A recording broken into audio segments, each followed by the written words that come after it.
எபேசியர் 6ஆம் அதிகாரம் 9ஆம் வசனம்.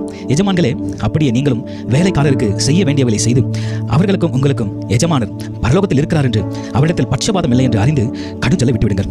கர்த்தருடைய பரிசுத்த நாமம் மகிமைப்படுவதாக. எஜமான்களே, உங்களிடத்தில் பணிபுரிகிற வேலையாட்களிடத்தில் கனிவாய் நடந்து கொள்ளுங்க.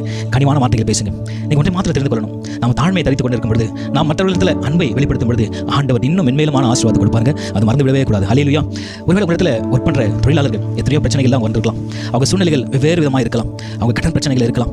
தான் படித்ததுக்கு ஏற்ற வேலை கிடைக்கலன்னு அவர் கிடைத்த வேலையை செய்து கொண்டிருக்கலாம். இப்படி அநேக கஷ்டத்தோடு வருவாங்க. அவர்களிடத்தில் நீங்கள் பேசுகிற ஒரு சின்ன வார்த்தைங்க, ஒரு மோட்டிவேஷனல் ஸ்பீச், நீங்கள் பேசுகிற அந்த வார்த்தை அவங்களை ஊக்கப்படுத்துங்க பிரியமானவர்களே. ஆகவே அவர் நீங்கள் ஊக்கப்படுத்தும் பொழுது, ஒருவேளை அவங்க தவறு செய்தாங்களா, கனிவாய் சொல்லி இனி அந்த தவறை நீ செய்யக்கூடாது என்று அவர்களிடத்தில் நீங்கள் உணர்த்தும் பொழுது அவங்களை அதை மனம் திரும்பி விட்டு விடுவாங்க. ஹல்லேலூயா.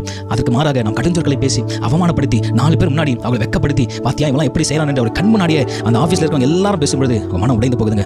பிரியமானவர்களே, ஆண்டவர் உங்களுக்கு எஜமானர் என்ற ஒரு ஸ்தானத்தை கொடுத்திருக்கார் இல்லையா? ஹல்லேலூயா. உங்களிடத்தில் வேலையாட்களை கொடுத்து அவருக்கு படி இறக்கக்கூடிய ஒரு ஸ்தானத்தை வைத்திருக்கிறார் இல்லையா?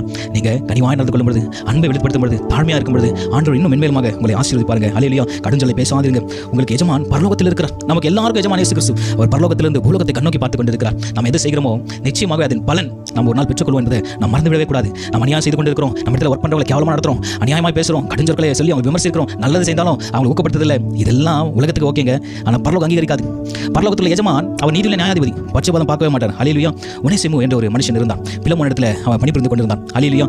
அவன் வேலைக்காரனாக தாங்க இருந்தான். ஆனாலும் பவுலுடைய உபதேசத்தினால இழுக்கப்பட்டு அவன் பவுலிடத்தில் சென்ற மாத்திரத்தில் பவுல் உபதேசிக்கும் பொழுது அவன் தொடப்பட்டான், விசுவாசியாக மாற்றப்பட்டான். ஹல்லேலூயா. பவுல் சொல்றாரு, கடிதம் எழுதுறார் பிலமோனுக்கு, இவனை நீ சுவிசேஷகனாக, இவனை நீ உடன் வேலையாட்களாக, நீ ஊழியக்காரனாக நீ அங்கீகரிக்கணும்னு சொல்றாங்க. அப்போ ஒரு மனுஷன் கிறிஸ்துவை ஏற்றுக்கொள்ளும் பொழுது அந்த இடத்துல பாகுபாடு ஒழிக்கப்படுகிறது. ஹல்லேலூயா. ஆண்டவர் பட்சபாதம் பார்க்கிற தேவன் அல்ல. எஜமானன் வேலைக்காரன் இந்த வித்தியாசம் பார்க்கிற தேவன் அல்ல. ஹல்லேலூயா. அதே போல நீங்களும் கூட கொடுக்கப்பட்ட எஜமான்களுக்கு, வேலையாட்களே, நீங்களும் உங்கள் பொறுப்பை உணர்ந்து நல்லபடியாக உண்மையுத்தமாக நீங்கள் நடந்து கொள்ள வேண்டும். இதுதான் ஆண்டவர் எதிர்பார்க்கிறார். ஹல்லேலூயா. ஆபிரகாம் லிங்கனை குறித்து உங்களுக்கு எல்லாருக்கும் தெரியும். லிங்கன் தாழ்மை உள்ளவர், வேலையாட்களை மதிப்பவர். ஒயிட் ஹவுஸில் ஒரு ஊழியன் தவறுதலாக மையை ஒரு இம்பார்ட்டன்டான ஒரு பேப்பர் மேலே அது கொட்டிவிட்டான். மற்ற அதிகாரிகள்லாம் பார்த்து செம கோவம் வந்துச்சு அவங்களுக்கு. இவரை போட்டு திட்டி தீர்த்துட்டாங்க. இதை எல்லாத்தையும் கவனித்துக் கொண்டிருக்கிற ஆபிரகாம் லிங்கன், ஹல்லேலூயா, எல்லாம் சொல்றாங்க அவர் டிஸ்மிஸ் செய்திருங்க.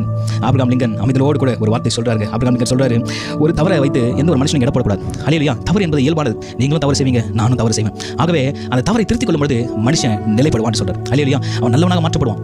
ஆகவே இந்த மாதிரி அவனை மன்னிச்சு விட்டுலாம். அவனுக்கு அறிவுரை சொல்லுங்க, இனி அந்த தவறை அவன் செய்ய மாட்டான். நான் சொன்னேன்னு சொல்லுங்கன்ட்டு அவர் சொல்லி அனுப்புறாங்க. இந்த வார்த்தையை கேட்ட மாத்திரத்தில் ஊழியக்காரனுக்கு மிகுந்த சந்தோஷம். அது முதற்கொண்டு அவன் பணியை உணர்ந்து செய்யறான், ஹார்ட் ஒர்க் பண்றாங்க, கடினமாக வேலை செய்யறான், உண்மை உத்தமாக செய்யறான். ஆக நீங்க பேசுகிற வார்த்தைகளை தாங்க உங்களுடைய வேலையாட்களை நடத்துற விதத்தில் தான் அவங்க இடத்துல இருந்து நீங்க அவுட்புட்டை பெற்றுக்கொள்ள முடியும். ஹல்லேலூயா.